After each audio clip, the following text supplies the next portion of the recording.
এবারে আরো কিছু খবর নিয়ে একটি ডেস্ক রিপোর্ট। বিএনপির যুগ্ম মহাসচিব সৈয়দ ইমরান সালে প্রিন্স বলেছেন, যারা স্বাধীনতার বিরোধিতা করেছিল তারা নিজেদের পরাজয় মেনে নিতে পারেনি। আজও বাংলাদেশপন্থী হতে পারেনি তারা। তাদের হাতে দেশ নিরাপদ নয়। মহান বিজয় দিবস উপলক্ষে হালুয়াঘাট ও ধোবাউড়া উপজেলায় বিএনপির উদ্যোগে 2টি সমাবেশে তিনি এসব কথা বলেন। আলাদা আলাদা শোভাযাত্রা শেষে হালুয়াঘাট শহীদ মিনারে ও ধোবাউড়া শহীদ স্মৃতিস্তম্ভে সমাবেশ 2টি হয়।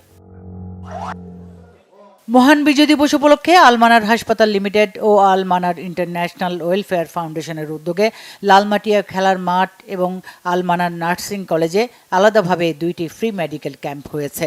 লালমাটিয়ার ক্যাম্পটির উদ্বোধনী অনুষ্ঠানে সভাপতি ছিলেন হাসপাতালের চেয়ারম্যান ডাক্তার মোহাম্মদ সুলতান আহমেদ।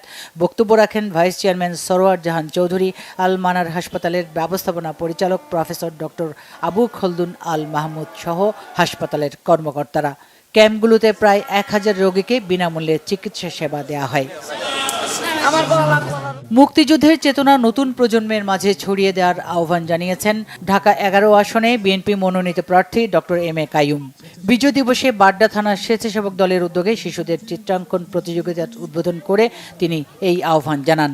প্রতিযোগিতায় বাড্ডা থানার বিভিন্ন স্কুলে প্রায় 2 শতাধিক ছাত্রছাত্রী অংশ নেয়।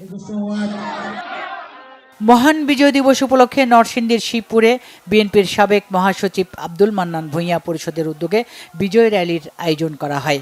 সাবেক উপজেলা চেয়ারম্যান ও আব্দুল মান্নান ভূঁইয়া পরিষদের সদস্য সচিব আরিফুল ইসলাম মৃধার নেতৃত্বে র্যালিটি শিবপুর বাস স্ট্যান্ড থেকে বের হয়ে উপজেলা সদর সড়ক ঘুরে আব্দুল মান্নান ভূঁইয়ার কবরে গিয়ে পুষ্পস্তবক অর্পণ করে। পরে মুক্তিযুদ্ধের সংগঠক আব্দুল মান্নান ভূঁইয়া ও বীর শহীদদের আত্মার মাগফিরাত কামনায় দোয়া ও মোনাজাত হয়। সিটি ইউনিভার্সিটির টেক্সটাইল বিভাগের 20 বছর পূর্তি উপলক্ষে textile engineers alumni association of city ইউনিভার্সিটির উদ্যোগে দ্বিতীয় গ্র্যান্ড রিইউনিয়ন হয়েছে। বিকেলে আশুলিয়া সিটি ইউনিভার্সিটিতে দিনব্যাপী অনুষ্ঠানে অংশ নেন বিভিন্ন ব্যাচের অ্যালামনাই, শিক্ষক এবং টেক্সটাইল ও আরএমজি শিল্পের শীর্ষস্থানীয়রা।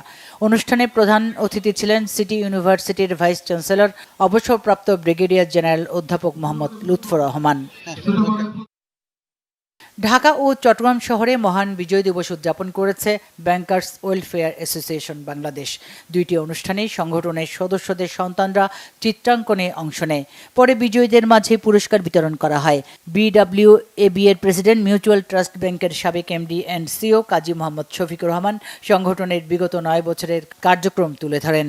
দেশের ব্যাংক ও আর্থিক প্রতিষ্ঠানে কর্মরতদের সততা ও নিষ্ঠার উপর জোর দেন তিনি। Bangla vision news desk.